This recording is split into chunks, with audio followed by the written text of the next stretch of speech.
this musical presentation would be quite different in mood than the previous one.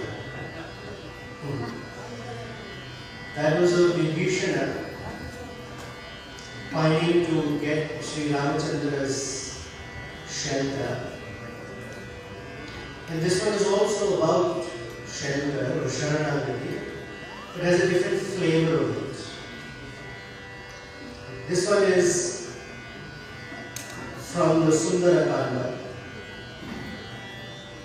and because we visited Ashokavana, obviously it has something to do with that place and the episode there that we heard yesterday and today as well. So it may not be the same kind of, like I said, the spirit of it is different. It has a very sweet and endearing exchange between Sri Hanuman and Sita. So with that, we begin. Thank you.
a river that is born on a mountain called Valmiki, like most rivers are born, and is gushing and forcefully moving towards the ocean called Sri Ramachandra.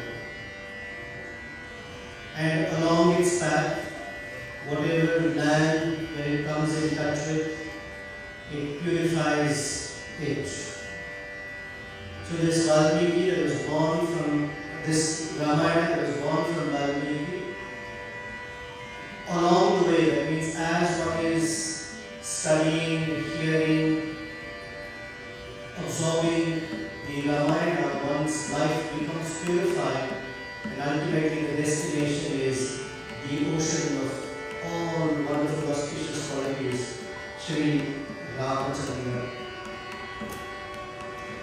And as this Ram Katha, it is said that wherever Sri Ram Katha is spoken or Ram Katha is being discussed, there for sure Sri Hanuman visits and is part of the assembly. So in many places when there is Ram Katha, it is tradition to have a seat specifically kept waiting for Sri Hanuman. That's a sign of respect, and that the verse says that he is there. And the way he receives the Ramayana is with both his hands to his head, Krita Mastaka Anjali, Yatra Yatra Raghunatha Kirtanam, Tatra Tatra Krita Mastaka Anjali, Hashpavari Paripurna Lochanam. His eyes filled with tears of joy, tears of excitement, tears of thrill to hear the great activities, the name, the form, the qualities of Sri Ramachandra. Although Hanuman himself is Rakshasa Antakam, with one crush he can kill hundreds and even thousands of Rakshasas, he has such a soft heart that the moment he hears Rama Nama or anything concerned with Ramachandra, his heart completely melts and he breaks into tears.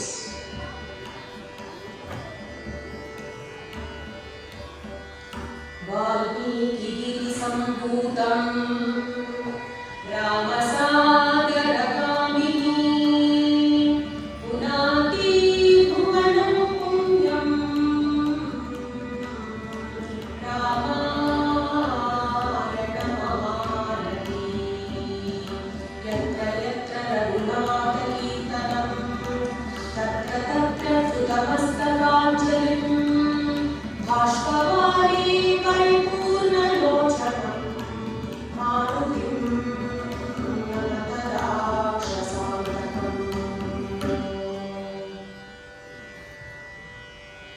We will get into two what we call dhyana shlokas.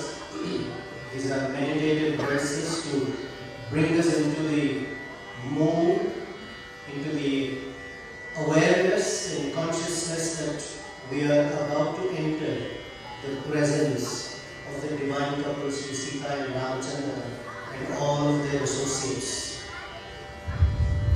And the verses go this way. So when Jyotirmaya is singing these words, we can visualize in our mind, because it is this visualization that we enter and are also part of that assembly. The verse says, Ramam Bhaje Shamalam. I worship, I offer obeisances to that Sri Ramachandra, who is dark hued. He has a dark complexion. And he is sitting with Sita Devi, Vaidehi Sahitam. She is sitting on his left lap. And both of them are seated under the Parijata tree, Surat Gurma Tale. Surat Gurma, the tree of the demigods. Surat Gurma Tale, under that tree, on a mandapa,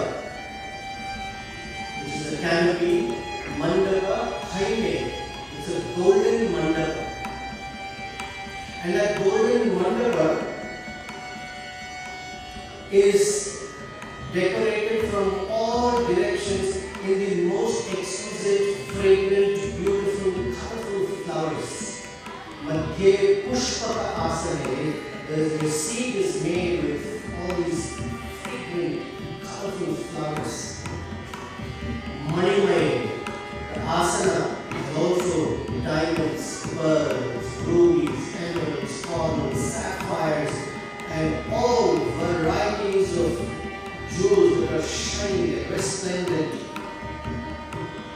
And Ramachandra is sitting in Virasana. She is sitting on his lap, Virasana. The left foot, the left ankle is on his right thigh.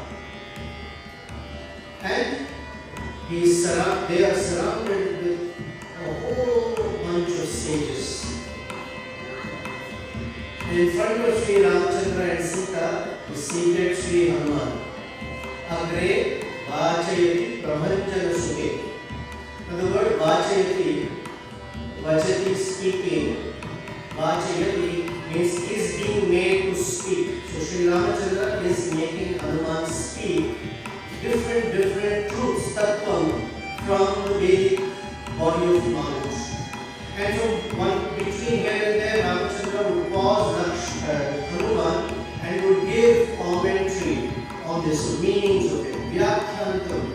As he is commenting on it, the sages who are there are learning, because after all the sages have to learn from the Supreme Lord Himself.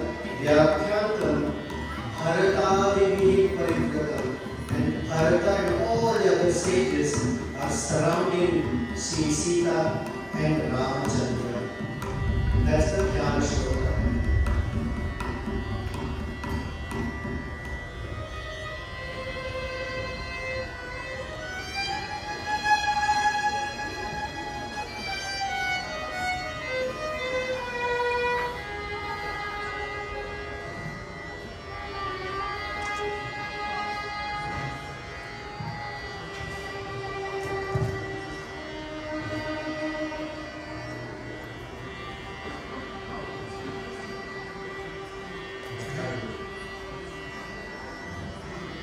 And then the next verse says, Yah Karunanjali Sampute Aharah. Anyone who every day makes a little cup out of their ears, and Karunanjali, as if the ears are a cup, Samyak Pibati, and drinks with those ears, or the cup of their ears, Adara, with great regard, respect, eagerness. Valmikya Vadanar Vinda Gaditam Madhuram. The honey that is flowing from the mouth of Sri Valmiki, which is Ramayana. For such a person, this Ramayana works in two ways. One, it takes care of all of one's material problems. Janma, Vyadi, Vyadi is disease, Jara, old age, Vipatti, difficulties, disturbances, Maranai, they're all combined together. So Marana, death as well. So birth, death, old age, disease, etc. are all taken care of. Because these are very disturbing for people. Atyanta Sopadrava. Upadrava. We hear this word from Bhagavatam as well. That the people of Kali Yuga are constantly disturbed by the onslaught of material nature. Samsara Vihaya Gacchati Uman. Such a person leaves this world free of those worries.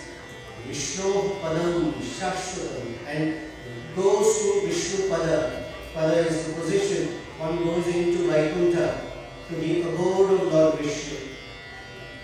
Padam also means feet. I like the second translation better. That one goes and achieves the greatest wealth in one's life, the feet of Lord Vishnu. So these are the two Dhyana Shlokas. As we sing this, you can close your eyes and visualize Sri Sita and Ram are seated in a wonderful mandapa. Vaidehi सहितं सुरद्रुमघवे हैमे महामण्डपे मध्ये पुष्पकमासने मणिमये विलासने सुस्थितम् भद्रे वाचयति प्रभञ्जनसुते तत्त्वं मुनीभ्यः परम् व्याख्यातं भरतादिभिः परिव्रतं रामं भजे श्यामळम् रामं भजे श्यामळम्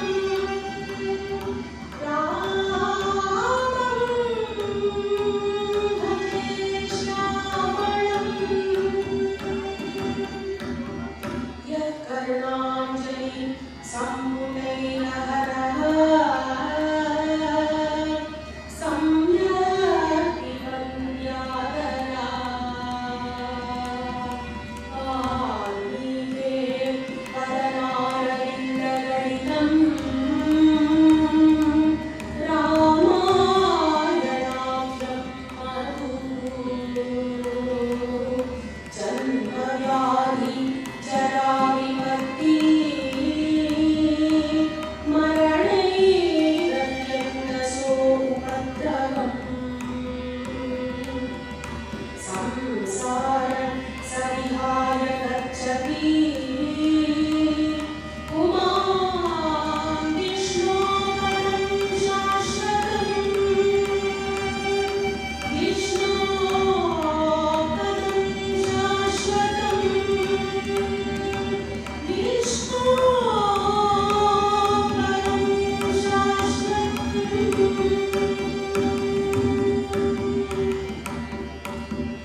In the course of the last few days, we've already heard it more than a few times,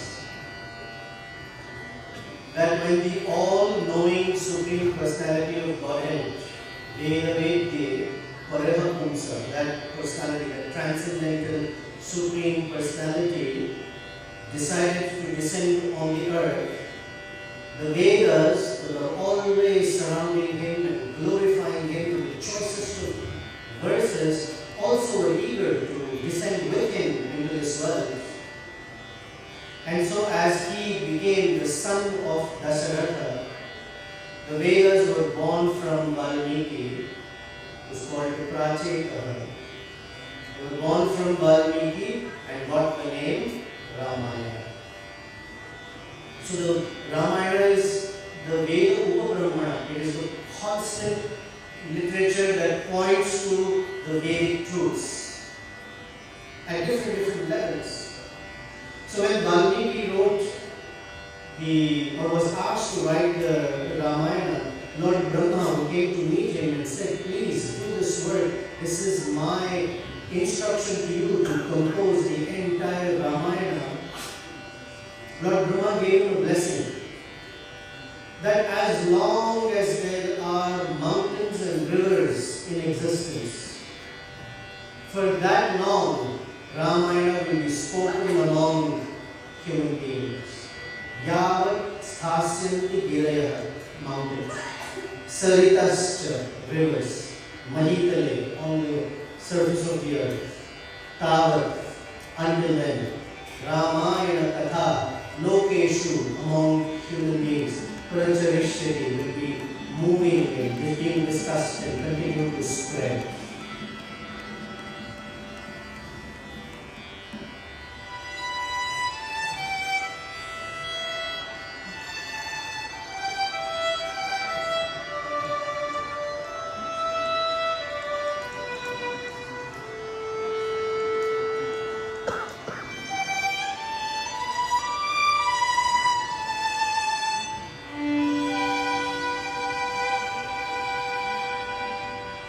वेदवेदे परे पुंसि जाते दशरथात्मजे वेदप्रचेदसादासि साक्षात् रामायणात्मना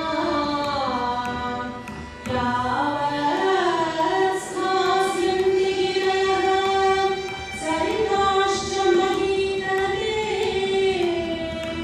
तावत् रामायणकथा लोकेषु प्रचलिष्यति.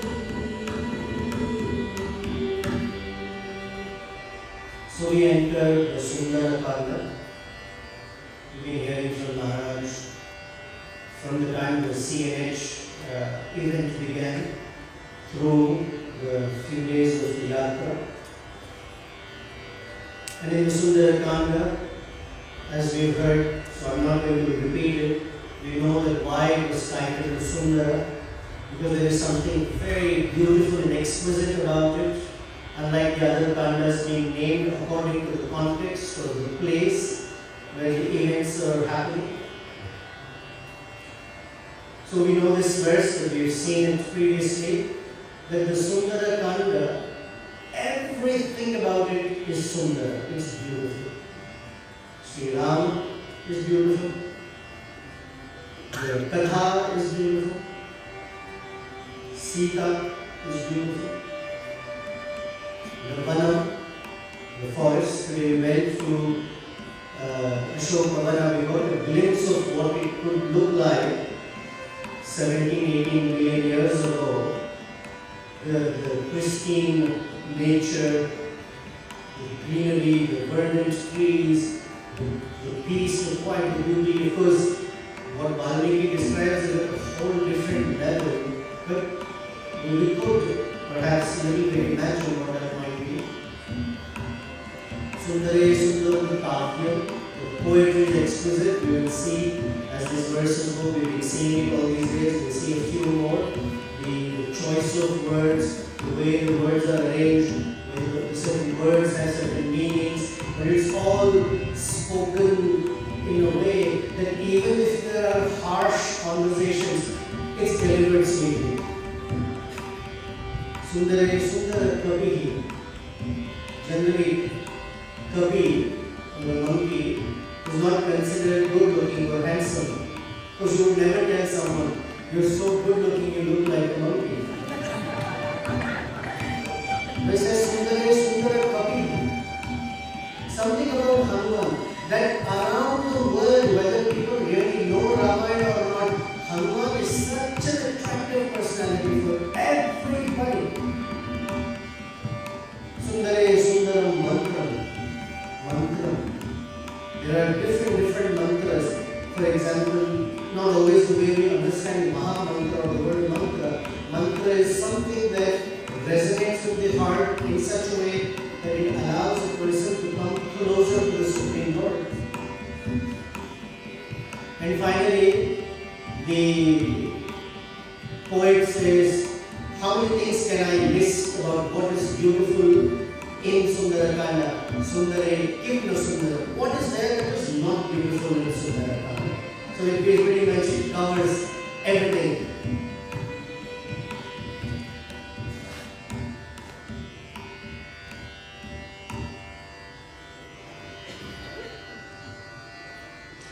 Sundare Sundaro Rama, Sundare Sundari Katara.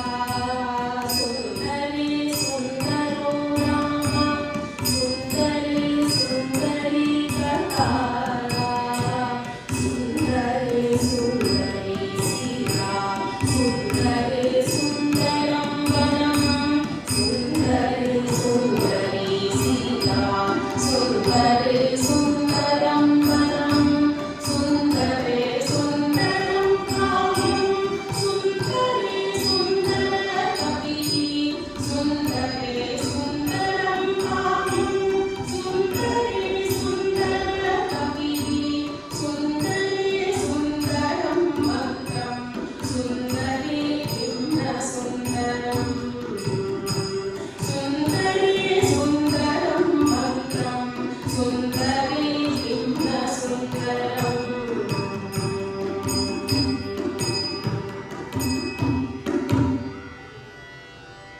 even sadness, even pain, broken-heartedness, and complete destruction of the heart can also be Sundara. Because love is a whole different language. Transcendental love is a whole different transcendental language that requires the Supreme Lord and His consort to come and speak it with all of their associates for us to learn the ways of love. So in Sundarakanda we will enter Ashokavana, where our hero, Sri Hanuman, has been searching frantically through the night for Sita Devi. And we heard that he searched through the ramparts of Lanka. He went into the houses, the multi-story buildings.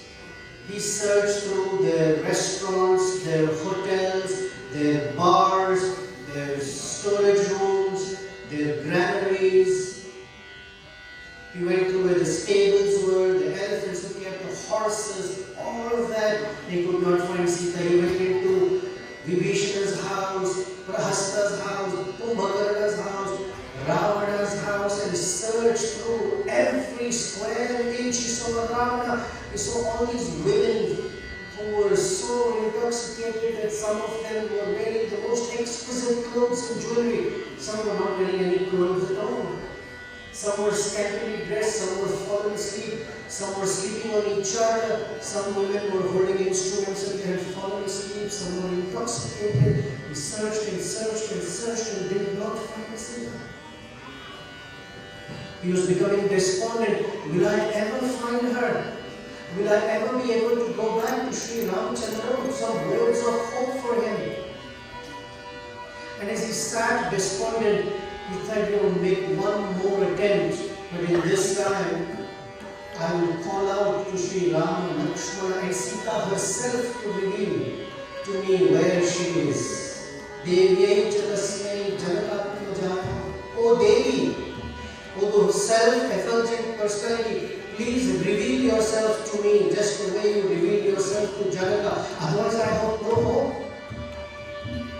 And suddenly, he realized that there is Ashokavana that he had not looked into.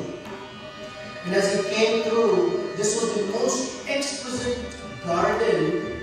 Although we say garden and our imagination may think some small plot of land, this is a vanam, a forest. So you can imagine probably the biggest forest that was built with such exquisiteness and extravaganza that it made Indra's Nandana garden look very ordinary.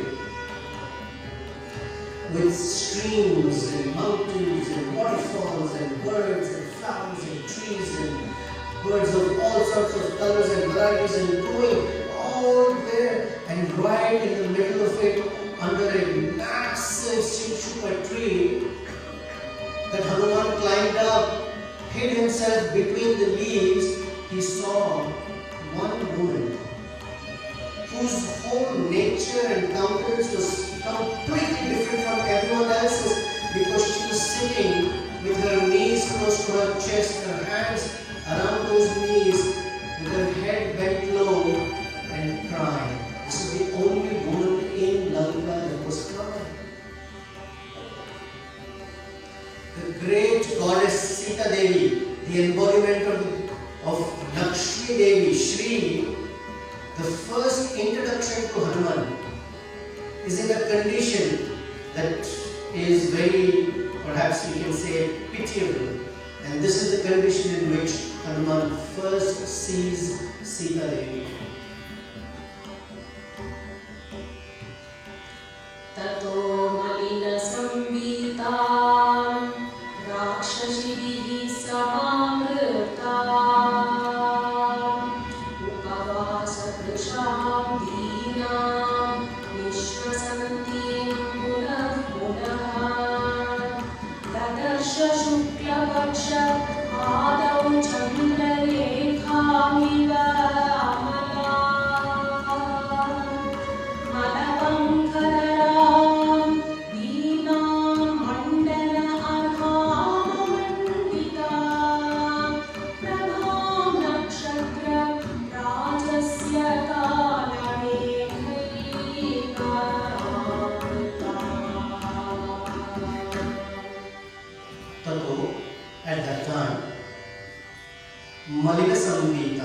We've seen this verse in the last few days quite a few times. But every time I think about this verse, in my mind's eye, try to picture how Sita Devi must be at that point. It's very moving. Malina Samritam. Her cloth, she's wearing a single piece of cloth, and there was nothing that was shining or new or exquisite. Malina. It had become very used, wrinkled, and full of dust on it. Rakshasi Vihik Samavritam, surrounded by Rakshasis. She's a very gentle, fragile princess from Videha, surrounded by Rakshasis, who are sometimes thinking, when will Ravana give us the order and we will eat her alive? Upavasa Krisham, she has been fasting. Not fasting for one day, not fasting like Ekadashi with French fries every day. But fasting for 10 months. Has not eaten, has not drank any water, has not slept a wink. Upavasa Krisham, so she's become very weak, emaciated. Dinam, very helpless. Nishvasanti puna puna, exhaling in sadness again and again. Because she has no place to go. Her Ramachandra is not with her. She has been separated from him.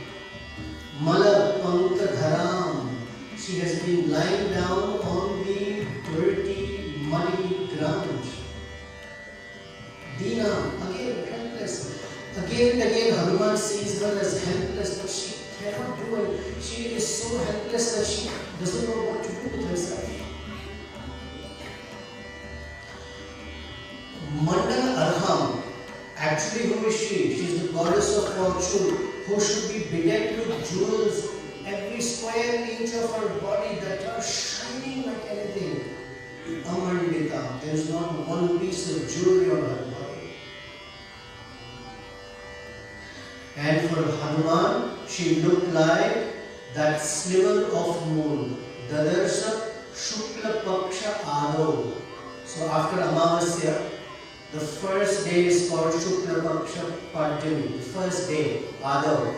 On that day, you don't see the full moon, just a very thin sliver, this crescent, very, very faint little one.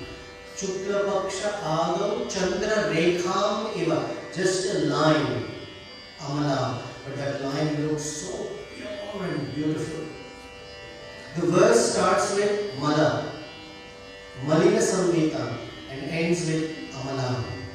That although her dress, her body is all dusty, muddy soil, she herself is shining like the moon, the first day of the waxing moon. Because Ramayana is also a Tattva scripture, because Vedas are there. It means that the body is consisting of earth, water, fire, air, elements, mucus, pus, urine, stool. It is dirty, but within that there is the sliver of Atma that shines purely, that always remains pure. So Sri Hanuman tried to make some contact with her at the time when she, after we heard in the few chapters of what's going on, Trijata's dream and Sita Devi considering her lamentation, should she just end her life of agony because there is no way, no prospect of her meeting Sri Ramachandra.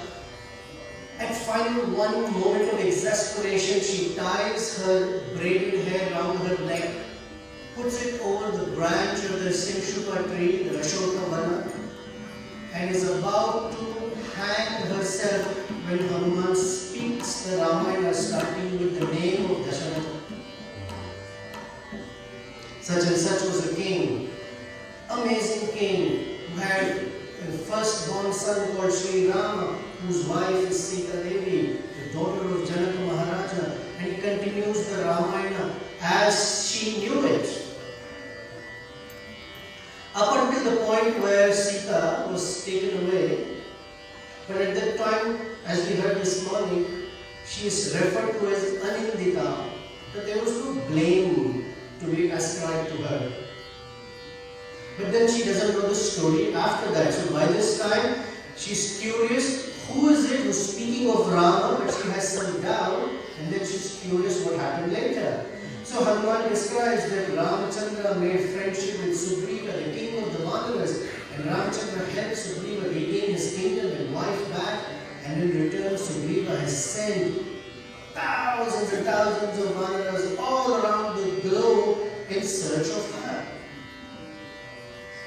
So as he's speaking, they are developing a little bit of trust between themselves. She's beginning to trust him, but she's still cautious. Regardless, once there is some contact, she begins to trust him, he comes closer. So she asks him many questions which we heard today, where we will take on the stories from. So she asks him, who are you? And this is what Hanuman says to introduce himself to her.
He refers to Sri Ramachandra as Dhimatam, the very, very intelligent being. That Sri Ramachandra's wisdom is expansive and very, very deep. But we also know Hanuman as Buddhimatam Varishtam. Among the intelligent beings, he is the best. So the source of all intelligence employs the most intelligent being with a project. The project was, when all these Vanaras were going, Sri Ramachandra walks up to Hanuman and gives him a ring and says, take this, when you meet Sita Devi, give it to her. The question arises that among all Vanaras, why was the ring given to Hanuman? So the Valmiki Ramayana has been commented by Acharyas, especially from the Sri Vaishnava tradition, for over 1,000 years. So, among the many, there is one particular Acharya, who have their name, but their expression of it is Hanuman, who is a brahmachari, saw Sri Ramachandra crying like an ordinary man crying for his wife, Sita. And he became so desperate that he would ask the trees and leaves and insects and birds, have you seen Sita? Have you seen Sita? And for nothing at all, a little reminder of Sita, and he would just faint and constantly talk of Sita. And Hanuman, it seems, thought, what kind of a man is he? Looks like a prince, powerful arms, good stature, but weakling to think about his wife. But Ramachandra caught that in Hanuman's mind and said, you feel so because you don't know who Sita is. One day you meet her, you will know. So now that he has seen her, he says, Dhimatam, Ramachandra is very intelligent. He is smart. Because we remember the verse Maharaj showed us, Dushkaram Kurute Rama. This Ramachandra has done the most difficult The difficult thing is, after having a wife like this, who's so beautiful, so devoted, so chaste, so much in love with her, how can he be alive? How is it possible that he is alive?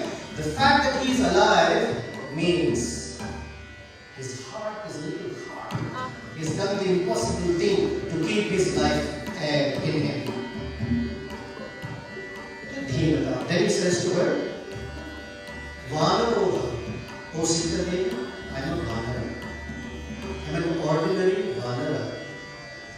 Duto Ramasya. But I am a servant. I am a messenger of Sri Ramachandra. The message is, she may think, Ramachandra is a prince. Why has an ordinary Vanara come here? So the lesson is, yes, one can be a Vanara, one can be someone from a very low family. But if Ramachandra empowers them to give a message, then they are considered Ramaduta. Therefore, Sri Chaitanya Mahaprabhu told all of us, doesn't matter, Amar Agya, this is my order for you. Jare dekhe tare kaho, Krishna Upadesh. Whoever you meet, wherever you meet, I am empowering you, regardless of who you are, what birth you have taken, please carry the message of Sri Krishna. Hanuman said, Vanaroham Duto Ramasya. But I have brought something for you. Rama Nama Ankita Anguriyapam. I bought a ring that has the name Rama inscribed on it. And in this section of Valmiki Ramayana, below the surface of the story is the entire theology of the holy name. Rama Nama Ankita. That Rama Nama is, as we sometimes say, more merciful or more powerful than the personality himself. Although both are not different. Abhinnatvam Nama Namina. There's no difference between Rama Nama and the personality Rama. But the only difference is in the accessibility. Rama is in Kishkindha. Rama Nama is in Lanka with Sita. So it's so accessible through the name. Rama Nama Kita Anguriyakam. Now there is something to do with this ring because it's part of the plot here.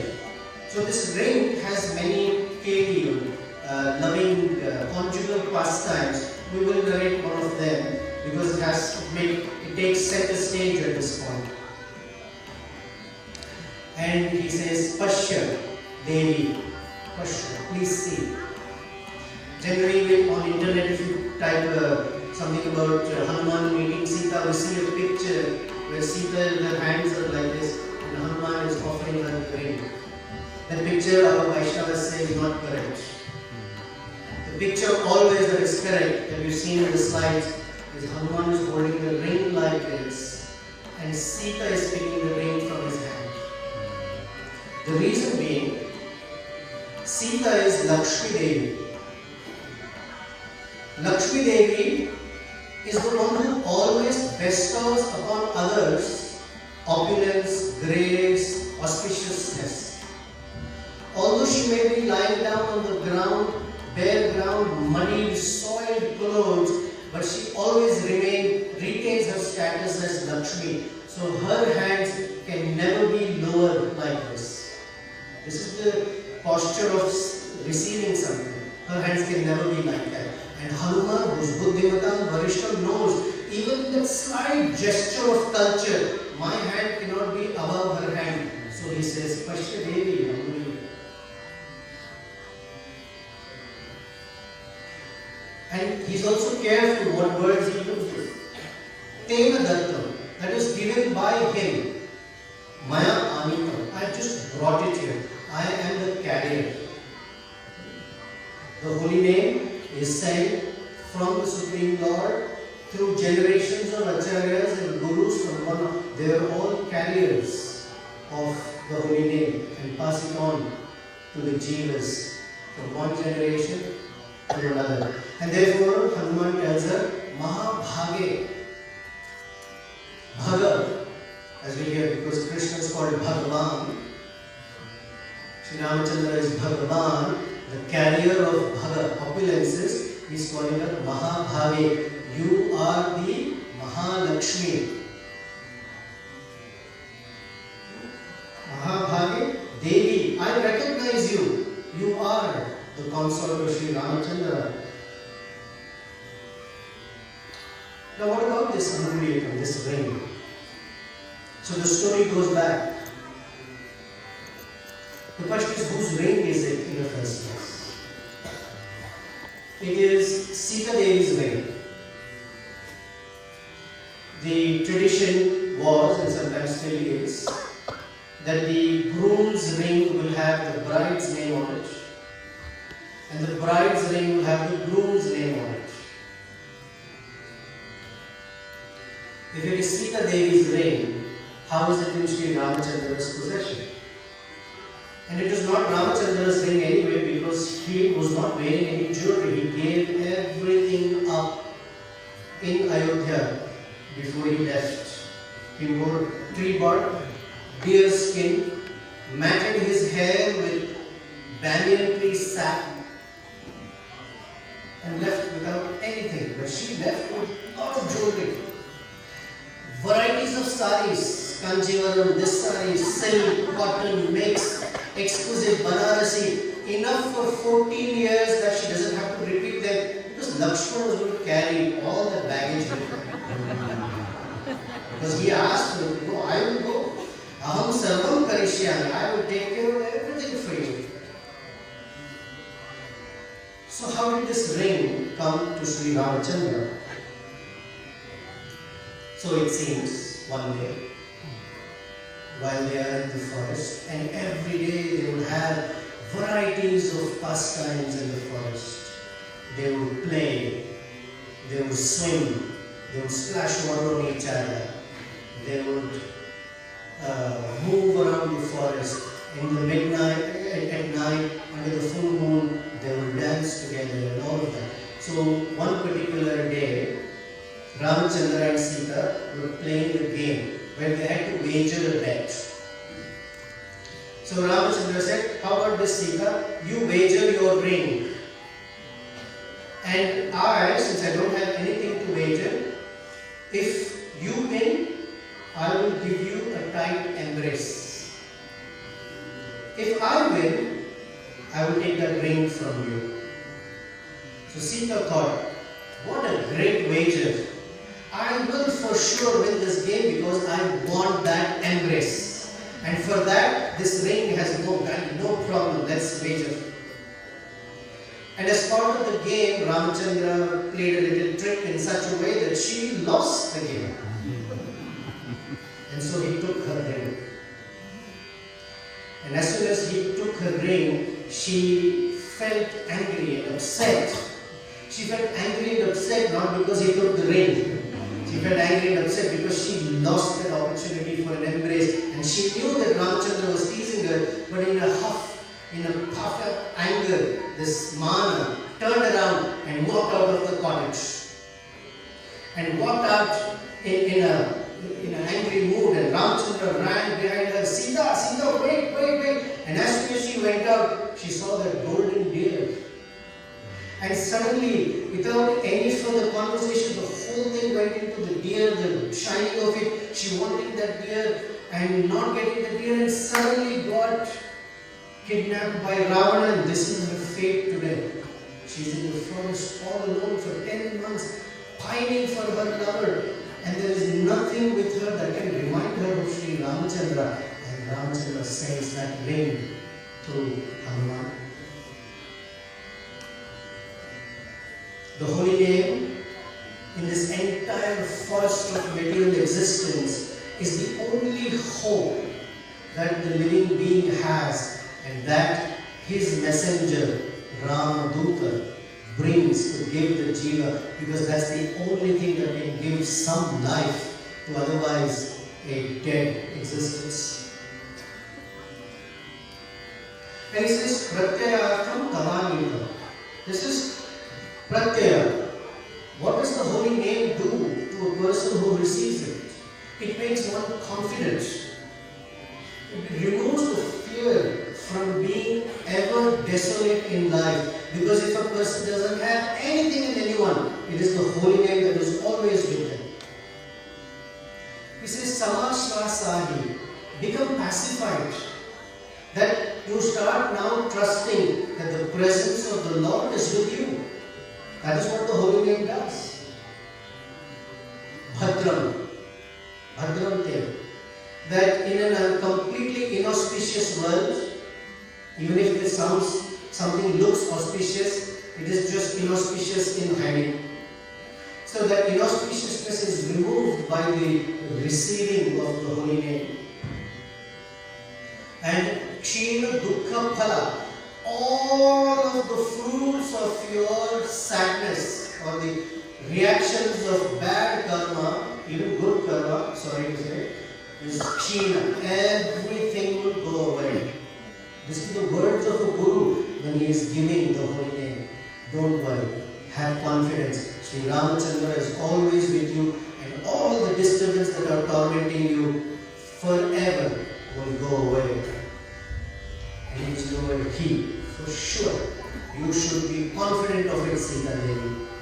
The Jiva, be confident that once you have received the holy name, all of your distress has ended. So now Sita takes the ring from Hanuman.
Having taken or holding that ring, Sa, Sita, she, Prekshamana, she begins to examine it.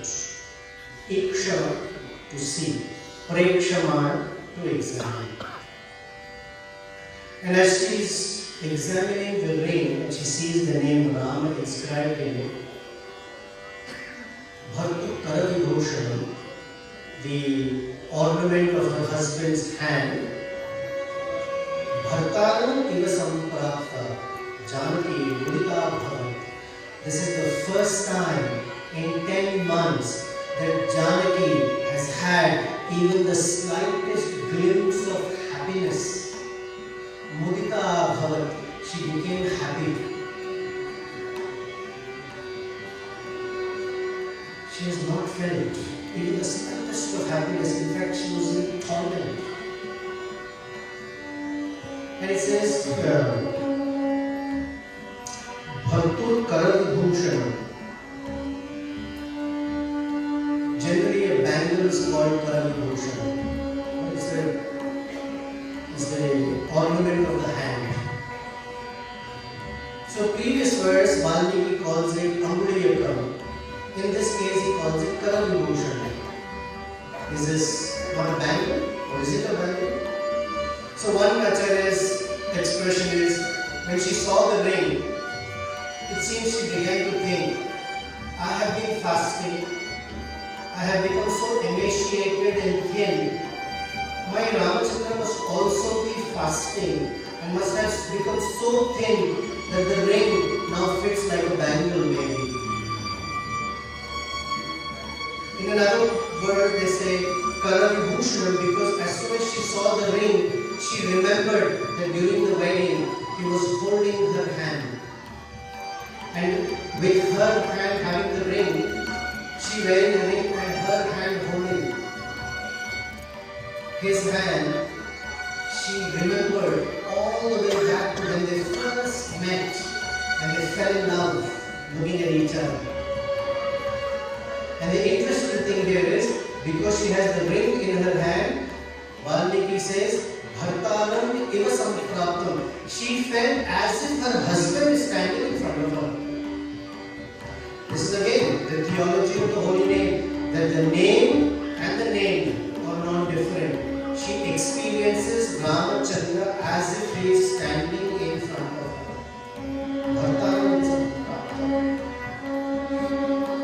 And she is lost in thoughts of him for quite a while. And because she has received the holy name, Charupad Vadanam, this is the first time there is some pinkish hue on her cheeks and her face has started to gain some color. There's blood flowing, so it is becoming reddish and beautiful. Charupad Vadanam. And her reddishness in her eye, because she was constantly crying for 10 months, her eyes were red, and slowly the reddishness is receding, and Hanuman can see the white of her eye that is very, very big, the white eye and the black eyeball in it. Her charm, her happiness, and it's all fully effulgent in her being. Ashokmata.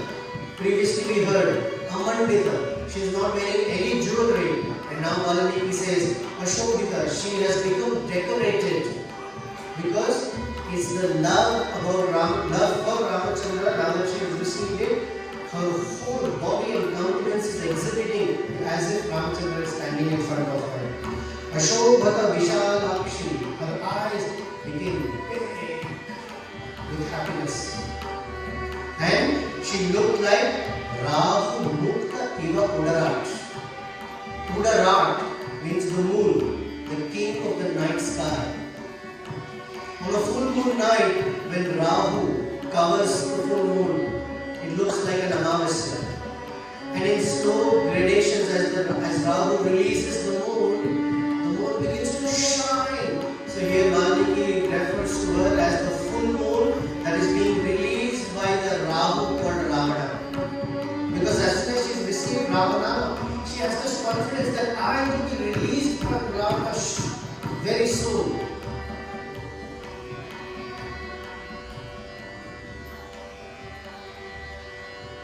For her, for anyone who has received the holy name, they understand what life's purpose is after that. The life's purpose is to now become a surrendered servant of Sri Ramachandra. And in the process of becoming a servant, any difficulty, any distress is not seen as suffering, but is seen as part of that service. So Tapatraya becomes Tapasya, or Tapasya as we say. So Tapatraya becomes Tapasya when there is service-mindedness in one's heart. So, they have some conversations. She gains more confidence in Hanuman. And earlier in the day, Maharaj was explaining that when Hanuman speaks about Sri Ramachandra, he says to her, Kushali, Rama Kushali, and he is doing well. Lakshmana Kushali, Lakshmana is also doing well. So Sita has this doubt. How are they doing well? I am here in this forest, in this horrendous condition, completely broken, and he's saying Ram and Lakshmana are doing well? Because a messenger cannot first enter and say, oh, by the way, Sita, not Ramchandra is in complete distress and he is living a horrible life. It breaks the heart of a person because they have received some happy news. So he says, Kushali, they are doing okay. Now that they are talking to each other, there is some warmth and confidence between the two. She asks, tell me, how is my Lord Sri Ramchandra doing? I want you to tell me, how is he? Is he missing me? Does he think of me? And Hanuman, with almost tears in his eyes, responds to Sita, describing the condition of Sri Ramchandra. In the entire Sundarakanda, this is one of my favorite verses.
This is the condition of Sri Ramchandra.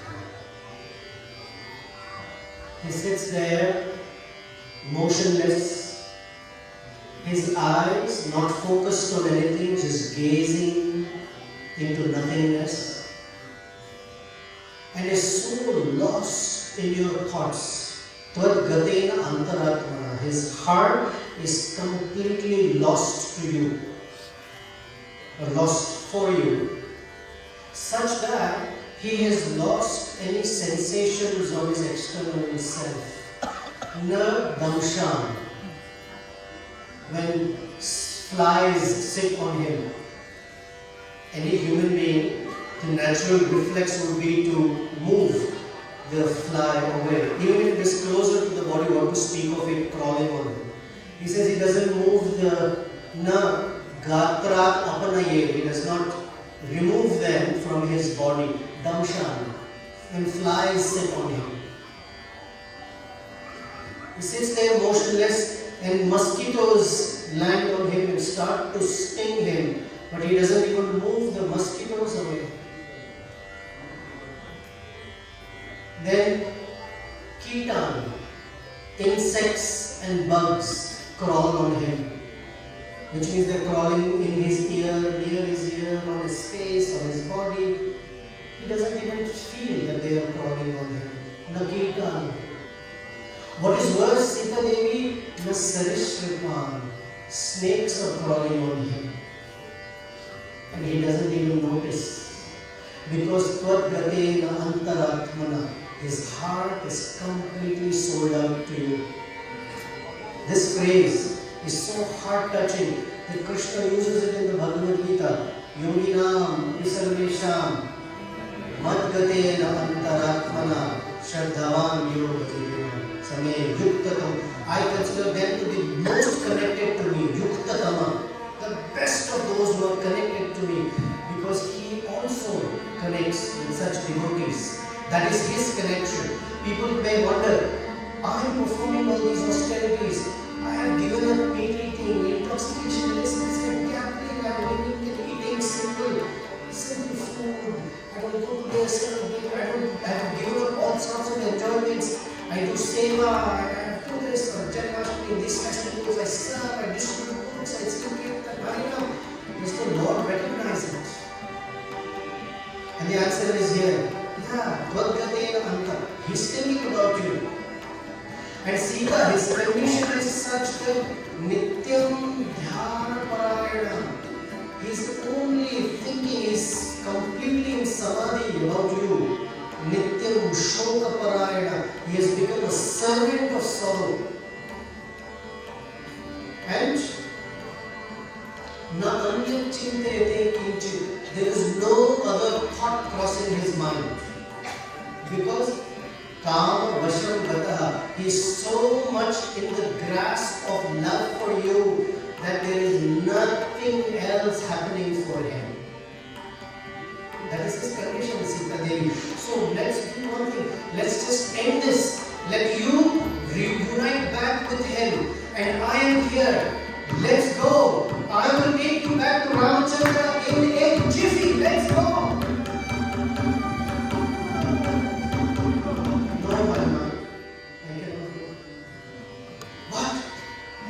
Here's an opportunity that you can be with your Lord now. No. How can I go? Look at you. You're so tiny. How can I go with you? Don't worry, Sita Devi.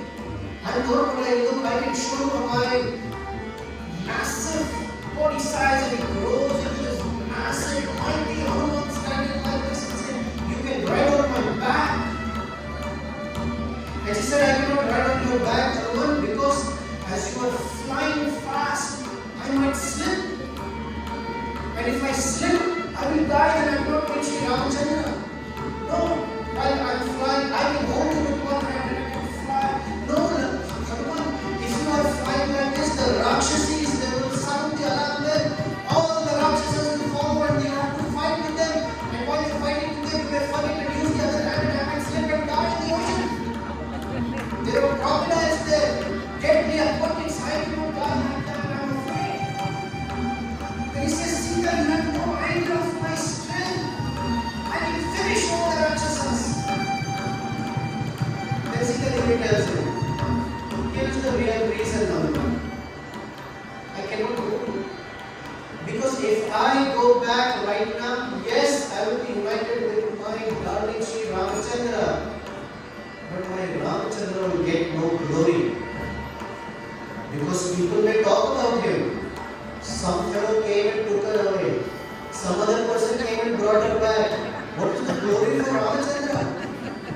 I want the world, I want forever in history Ramachandra's name to be glorified, that he came and took care of Ravana and took me back. That would be the best. So Hanuman was shocked. What is this kind of devotion?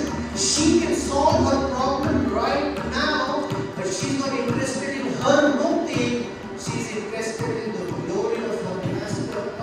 What a wonderful personality she is. Sri Rupa Goswami tells us that when mukti and bhakti come at a devotee's door begging, he does not need to open the door, or sometimes he steps. Bilu Mangal Thakur says, he steps on the heads of mukti and bhakti. They don't care for liberation. Sita Devi's agony can be solved in 2 seconds before she wants it. But she wants it the right way. She wants it in such a way that Ramachandra is glorified, not that her problems are ended. So she says, no, I cannot go with it.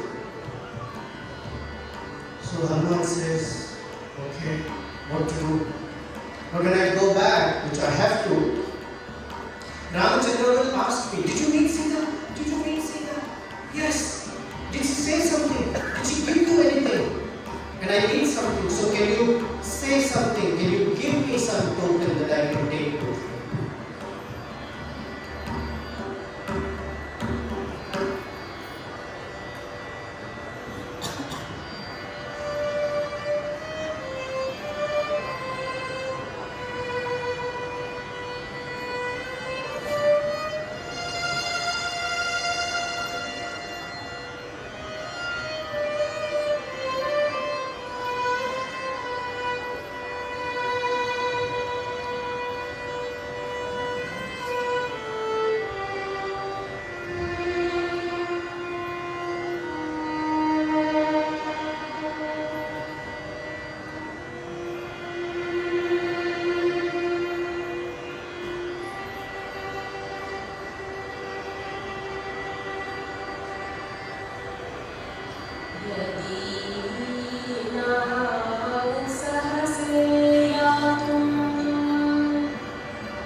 Okay, Sita Devi, if you are not inspired to come back with me,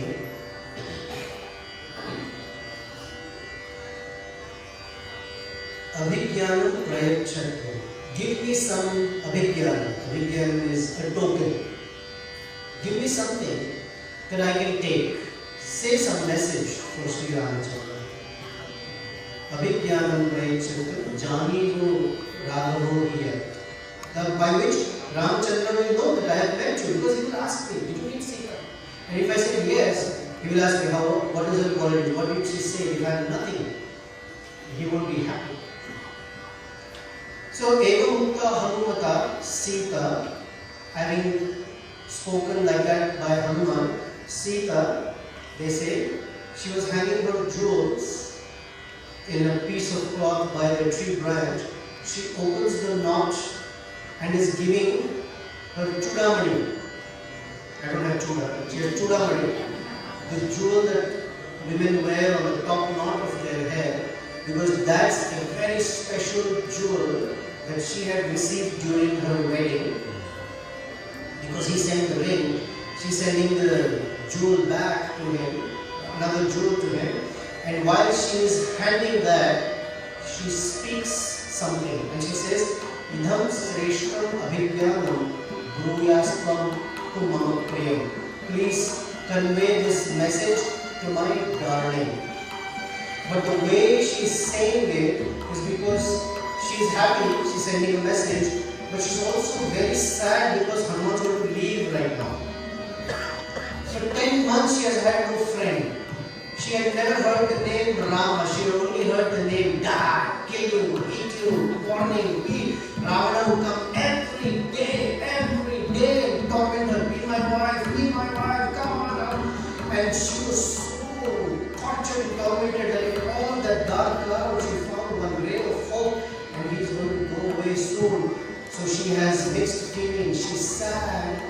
And I asked Jyotirmay to sing again so we can visualize as she's crying and speaking. And Valmiki in his poetry gives us a visual of how she spoke. He says, Bhashpa pragrahita aksharam.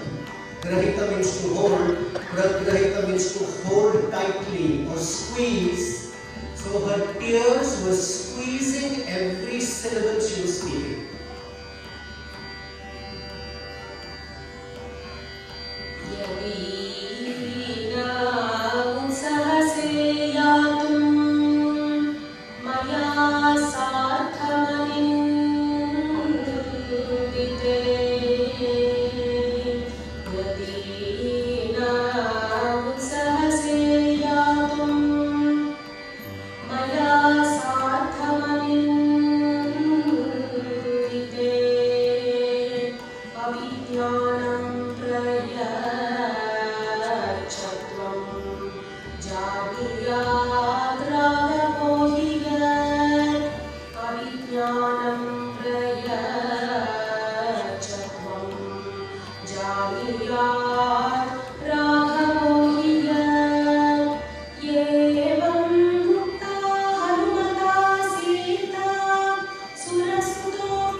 What she's about to say is the best kept secret in the Ramayana. She's going to narrate an incident that happened near Chitrakoot 13 years ago. And because it has never been spoken, Valmiki never mentions it up until now, it's a secret. And it is known only by Sita and Ramachandra. Even Lakshmana doesn't know. Because it is what we say keli, a pastime of conjugal event. She says, Hanuman, when we used to live near Chitrakoot, on the northeast side of Chitrakoot, along the banks of the Mandakini river, very, very beautiful place. Maharaj had taken us a few years ago, and there's the ashram of Attire and Anasuya. And even till date, that place is so pristinely beautiful. The wonderful canopy of trees and the gentle Mandakini that flows there. She says, one day, Sri Ram and I had a swimming match. And we spent the whole day swimming back and forth in the river. And there were times when I would swim faster than him. And after a whole day of sporting in the water, when we came out and sat on the banks of the river, our clothes were completely drenched and wet. And suddenly, she shifts from speaking to Hanuman to speaking to Ramachandra. Because she's lost in that pastime. That Hanuman's not there anymore. It is with Rama. So she says, you and I, when we sat at the banks of the river, Rama, you came and sat on my lap. And both of us sat there with wet clothes, soaking wet. And then, as we were sitting there, a crow showed up on the scene. And the crow from the side started to tug on my cloth. I tried to shoo the crow away, but the crow wouldn't go. It kept tugging on my claw. So while we were there, I picked up a clump of dirt and threw it at the crow. But the crow wouldn't go. But in my busy activity of pushing the crow away, my dress was slipping from my body, and I was trying to hold it while I was trying to shoo the crow away. At that time, you laughed at me.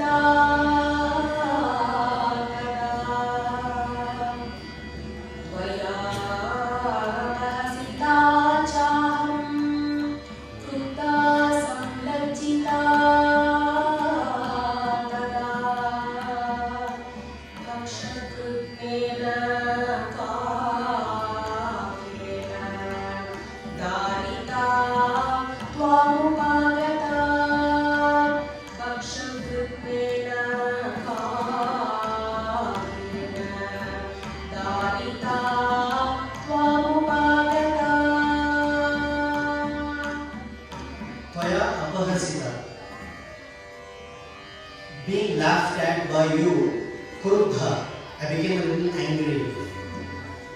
And that anger was that then I became embarrassed. Because Ramachandra was teasing her. And in teasing her uncomfortable situation, and so she became angry and embarrassed. And she said, I didn't know what else to do. So, Tvam Dharita Uparita. So I came and rested my head on your shoulder. And suddenly everything was nice. Both of us were exhausted. And then I lay down on your lap and went to sleep for a very long time. And then when I was rested, I woke up and I sat down and you lay your head on my lap. It was your turn to take rest. And as you were resting on my lap, very nicely and gone into deep sleep, relaxed, this crow came back. And this time, the crow became even more audacious and came closer to me and had the audacity to scratch and peck on my bosom. Here I am in this very difficult situation around my lap. I don't want to disturb your sleep, but this crow is bothering me. I tried to shoo him away when a few drops of warm blood fell on you. Now the story has gone back to Hanuman. She is now speaking to Hanuman. Like this, when this drop of blood fell on Sri Ramachandra, he woke up from his sleep and noticed that this is blood. He looked at me and he saw me bleeding. So he asked me, Sita, what happened? Who can do this to you? I didn't answer. I didn't want to say the crow. I didn't even point towards the crow. I just kept quiet. So Ramachandra became even more agitated and said, Sita, who has done this to you? Who is the fool who has called upon him his own death? Tell me, Sita. I did not say anything.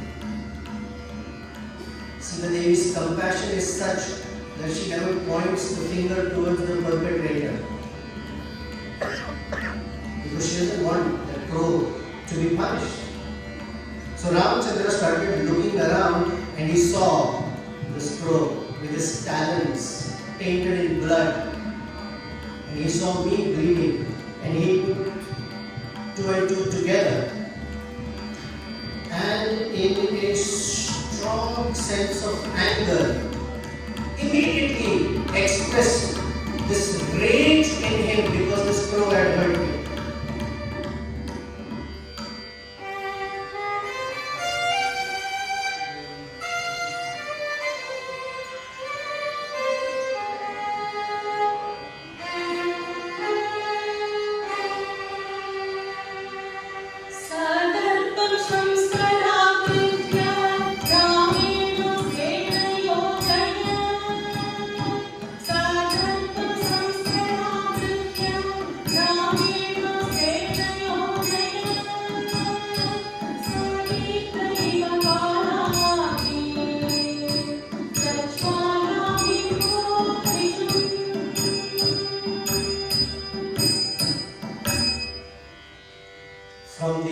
samstra, which is the mat that we were on, Darbhan, he picked a blade of grass, invoked the Brahmastra and released it on the crow.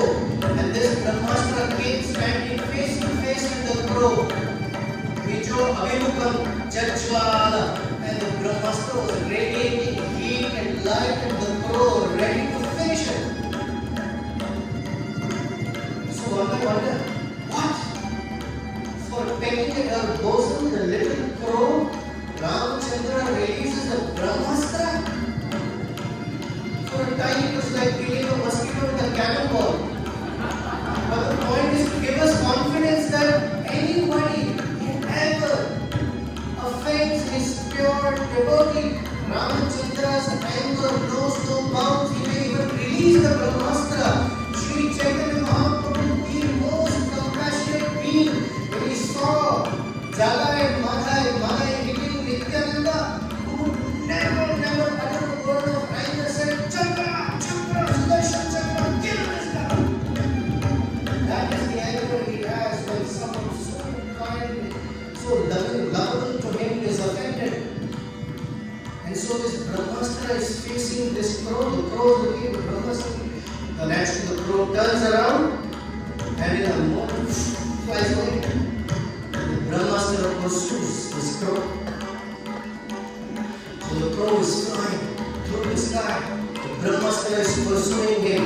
Don't think why the Brahmastra did not catch up with the crow. I will tell you later, but right now the crow is being pursued by the Brahmastra and they are flying. And the crow goes all the way up the skies. Because the crow is in the sun. So where does the crow go now to seek protection?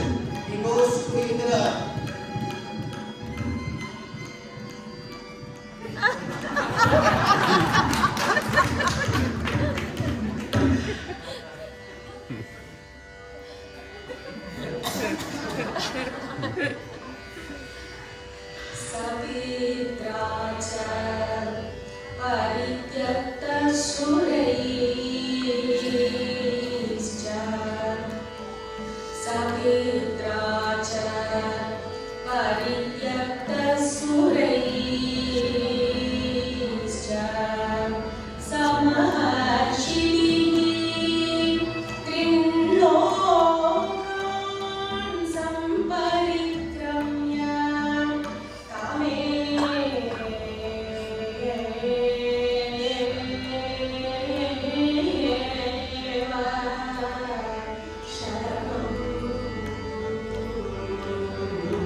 So he went to mommy and daddy.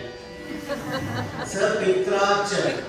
Valmiki writes Cha. Pitra Cha means mother and father. But they said, sorry son, in this situation we are not able to help you. So then he went higher up than Svargaloka, to the abode of the great sages. And all the other demigods that are there, they also said, sorry, we cannot help you. Parityakshta Sureshcha. All the other suras, demigods said, sorry, we cannot help you. Then he went higher up from Swargaloka to Maharloka, Tapaloka, Janaloka, Satyaloka, all the way there. Some of the sages had their door closed. They said, don't knock, we're not here. Someone said, we didn't get your message. Someone said, my phone was turned off. None of them were ready to help. Then he said, okay, not in the higher worlds, I'll go to the lower worlds. So he went to Atala, Vitala, Sutala, Rasatala, Talatala, Patala. They said, don't even come here, go away. This is Lord Ramachandra's release Brahmastra. Ramachandra, we cannot help you. Even in Satyaloka, when Brahma said, that is my astra, sure, but that's released by Ramachandra, I cannot help you. Trin Lokan Samparikramya. He went throughout the three worlds and then he realized, I cannot go anywhere else but back to Sri Ramachandra, only he can forgive me. Trin Lokan Samparikramya Tameva Sharanam Kata. He was so exhausted flying through the universe that his wings couldn't flap anymore. He came and fell on the ground. Generally, the sages and others, they give shelter and protection. What this means is, for a person to take shelter, in small problems, mother and father, they can help. In some other cases, the demigods may help. The sages can give some special mantra or some way to come out of difficulties. But regardless, all those solutions are temporary. None of them will work. But when it comes to real problems of life, Janma, Mrityu, Jara, Vyadhi, nobody can help. Only shelter at the feet of Ramachandra is all that needs to be done. And that's what the crow realized, and he came down and fell at Ramachandra's feet. This is Sharanagati. But there is a way he fell at Ramachandra's feet. Satam nipatitam bhumau sharanya sharanagatam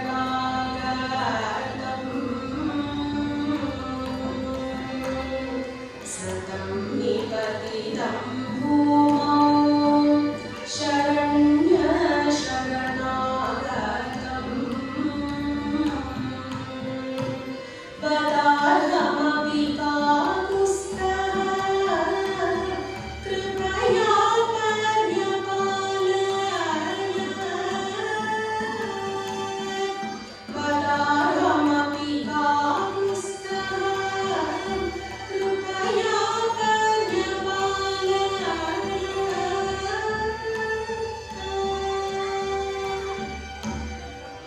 Famous words of Sri Chaitanya Mahaprabhu, Brahmanda Brahmite Kona Bhagyavan Jiva Guru Krishna Prasade Pai Bhakti Lata Bija. This is that same or similar, different word, that Brahmanda Brahmite went throughout the universe, but there was no respite for him. He had to come back.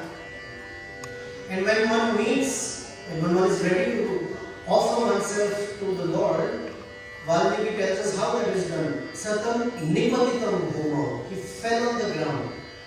Patitam also means to fall. But nipatitam means he fell like a rod. That's called dandavat. When one meets Guru and the Lord Sri Ramachandra, one must fall on the ground like that. Tasmat Guru prapadyeta. And what should one do? Jigyasu Shreya Uttam. One should ask, how can I solve the problems of my life? From the crow's side, this was Ananya Gatitvam that we heard the other day. And he has come to Sri Ramachandra, who is the Sharanya, the shelter of every living being. And in this verse, Valmiki refers to Ramachandra as Kakutsthar. Kakutsthar means the descendant of the king called Kakut. Kakutsthar. So there is a story behind this. And it's a very apt usage of the word Kakutsthar. So our Acharyas say. So way back, many generations ago, one of the Ikshvaku kings was invited by Indra himself to please come to Swargaloka and help us fight the Asuras. They have been harassing us like anything. And you are a mighty king, so please come. So he went and he fought very valiantly with the Asuras. But it's a war, anything can happen. So the Asuras had shot down his chariot and killed his horses and broken his chariot, so he was standing on the ground. Now you cannot fight while standing on the ground. So Indra, who felt so grateful that this king had come to help him, took the form of a bull and asked the king, "You please stand on my back, I will become your chariot." And this king stood on the back of this bull with one foot on the hump of the bull. The hump of the bull is called Kakut. And because this king stood on the hump of the bull, he got the name Kakutstha.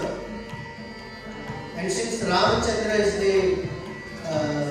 the descendant of this king, Ramachandra's name is Kakutstha.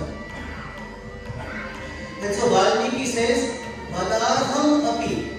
Although this crow was fit to be killed for the offense that he committed to Sita Devi, Vadarham api Kakutstha Kripaya Paryapale, took care of the crow very lovingly.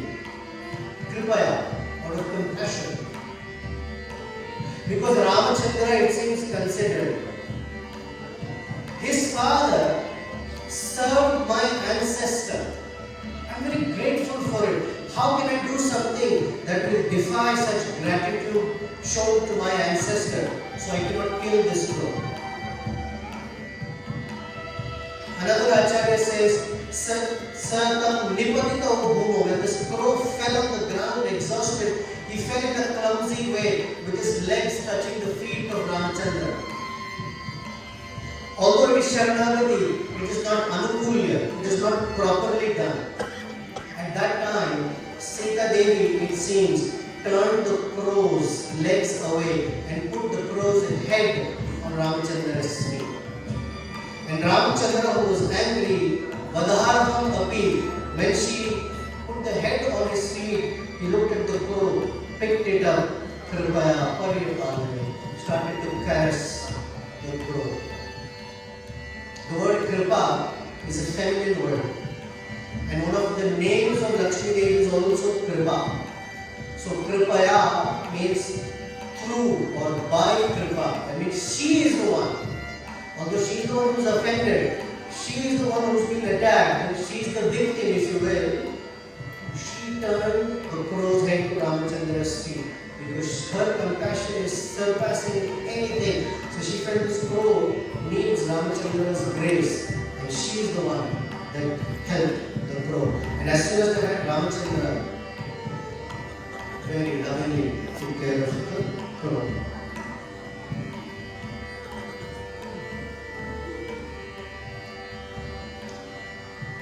So one may wonder that the shelter that was given to the crow is the story Sita Devi narrated to Hanuman. That please go and give this Chudamani and narrate this story. You may wonder, of 13 years of pastimes, why this story? It could be any other story. Because why send the message of Sharanagati to Sri Ramachandra? Because it is a hint, it is a call, it is an appeal to Sri Ram. It is to invoke in Sri Ramachandra his compassion that he may very quickly come back to take her from Rava's grasp. So she is narrating to Hanuman to tell Ramachandra that you were so compassionate on a stranger crow. You took care of the crow so lovingly, but I am one of yours already. And why haven't you done anything so far? It's been 10 months and no response from you. She wonders if a crow, very insignificant crow, for a small offense, you invoke the Brahmastra to kill him, but this rascal Ravana has taken me away from you for 10 months and you haven't released even an arrow to kill him? Why? Why such? Why are you keeping me waiting like this? In fact, the crow is such a small offender. He did not separate me from you. This Ravana is such a big offender. He has separated me from you, and yet you are dealt with me with silence. Oh Rama, I am pining for you. Please come quickly. And that's the message that Sri Hanuman has to carry back. to Ramachandra. So it's not spoken, but these are all, remember the words in there, all meant, spoken one story, but the message is from one heart to the other. But I cannot live any longer without you. Please come quickly. It is getting difficult day by day to preserve my life.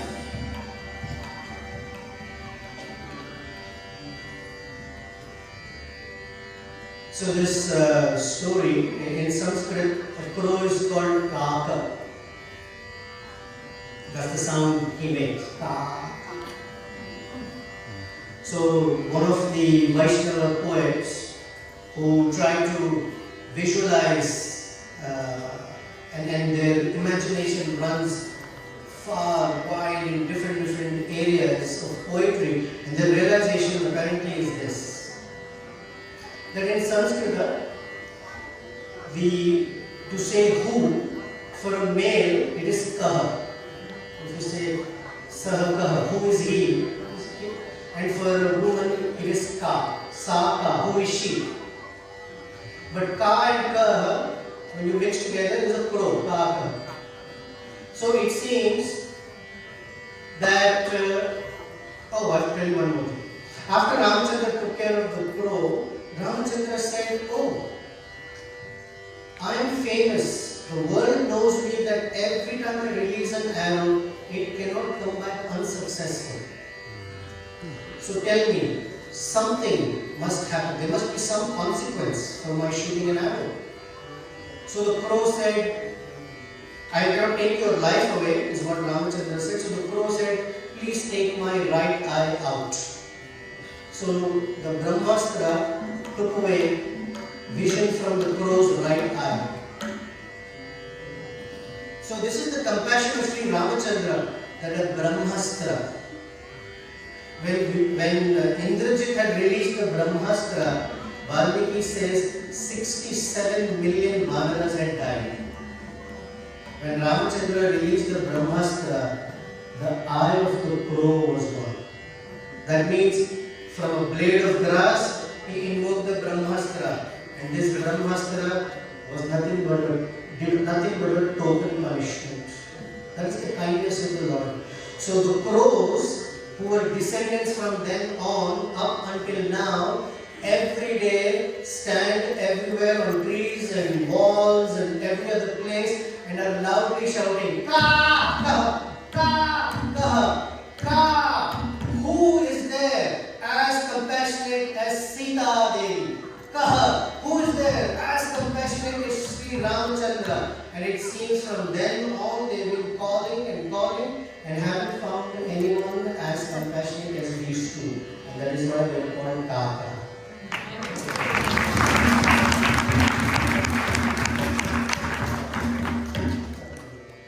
That's where the episode ends. We will sing with the Mangala song to end the program, so that our Sri Sita and Ramachandra, we wish them all the Mangala and auspiciousness, because by their plans they make our life and existence auspicious.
वाञ्छा कल्पतरुभ्यश्च कृपासिन्धुभ्येव च पतितानां पावनेभ्यो वैष्णवेभ्यो नमो नमः। श्री श्री सीताराम लक्ष्मण हनुमान